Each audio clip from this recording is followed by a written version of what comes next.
Hashtag free gift? This may look like one of the smallest, most forgettable fragments in the endless scroll of digital life, but it carries a structure far more deliberate than it appears.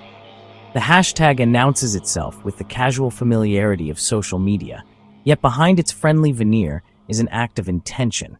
Someone, somewhere, wants to place an idea into public space and watch how it behaves.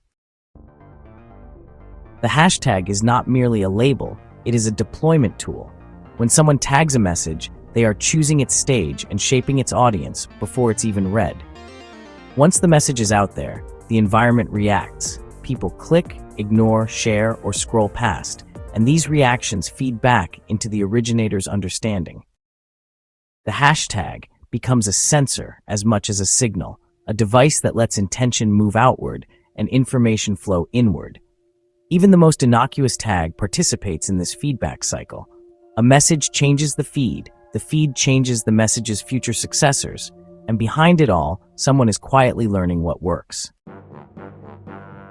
Into that prepared environment drops the promise of a free gift, a phrase polished to trigger instinct more than reflection. There is something irresistible in the idea of getting something valuable for nothing. It touches a biological reflex older than markets or media. The offer of a free gift lights up anticipation, reward, and a fleeting sense of luck. Of course, very few gifts in the digital world are what they seem, and even fewer come without strings.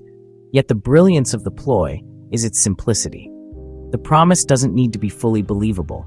It only needs to be desirable. It needs to catch the eye long enough for curiosity to override caution. That moment of wanting is where the cost is hidden. The true purpose of the gift is concealed behind the glow of generosity, and the person encountering it often doesn't think to look any deeper. The mechanism relies on that. We rarely see the hook when we are busy reaching for the bait. But the most subtle part of the structure appears in the two question marks trailing behind the offer. They reflect the fleeting uncertainty that touches anyone encountering an unexpected promise.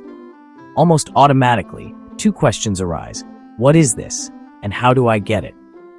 These are natural, intuitive responses, simple steps toward understanding and acquiring the thing that has been dangled in front of us. And precisely because they feel natural, they're actually harmless to the person who set the trap. In fact, they're helpful.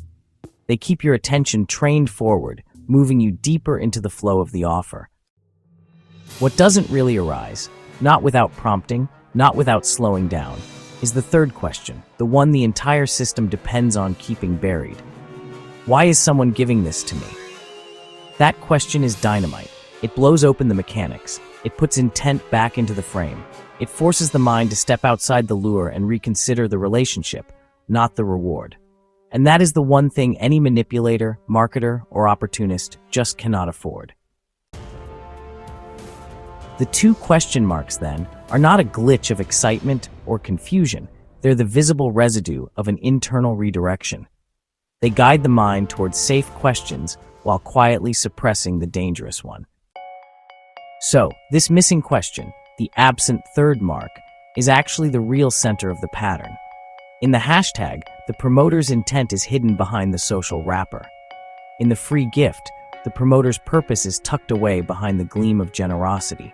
And in the two visible questions, the recipient's skepticism is hidden behind curiosity. The pattern works, not because it overwhelms us, but because it strategically removes the one thought that would reveal everything. The manipulation doesn't really require deceit so much as it just needs omission. Not lying, just leaving out the right piece. Understanding this structure makes the entire sequence look different. A hashtag stops being a casual flourish and becomes a way of shaping the narrative terrain. A free gift stops being a bright object and turns into a mask for a motive. The double question mark stops being excitement and becomes a fence around the part of the mind that might resist. When these pieces lock together, the effect is surprisingly strong. Attention is captured, desire is activated, skepticism is softened, and the underlying intent stays safely out of view.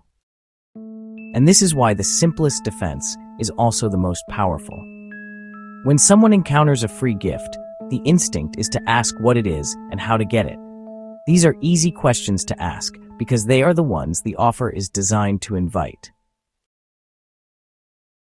But the real protection comes from stepping outside the path and asking the one question that was never supposed to form. Why would someone give this to me? That thought alone is enough to collapse the illusion. The bright promise dims, the hidden purpose rises to the surface. The strings behind the stage become visible.